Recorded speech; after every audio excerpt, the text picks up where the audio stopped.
రైతులను అవమానపరిచే విధంగా మాజీ సీఎం వైఎస్ జగన్ మాట్లాడుతున్నారని ఏపీ మంత్రి నాదెండ్ల మనోహర్ విమర్శించారు.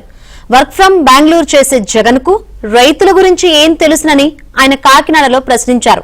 అన్నదాతలపై జగన్ కు ఏమాత్రం అవగాహన లేదన్నారు. రైతులను మోసం చేసిన వైసీపీ 1674 కోట్ల రూపాయలు బకాయి పెట్టిందని ఆరోపించారు. కూటమి ప్రభుత్వం అధికారంలోకి రాగానే ధాన్యం కొనుగోళ్లకు సంబంధించి 11,000 కోట్ల రూపాయలతో రైతుల ఖాతాలో జమ చేసినట్లు చెప్పారు. గత ప్రభుత్వ హయాంలో రైతులను తీవ్రంగా వేధించారని నాదెండ్ల మండిపడ్డారు.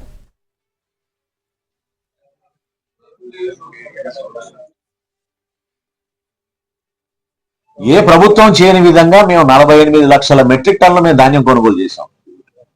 11,000 కోట్ల రూపాయలు వాళ్ళ ఖాతాల్లోకి 24 గంటల లోపే జమ చేశాం. కౌలు రైతు కోసమే నిలబడుతుంది మా ప్రభుత్వం. కౌలు రైతు నష్టపోయే ప్రసక్తే లేదు.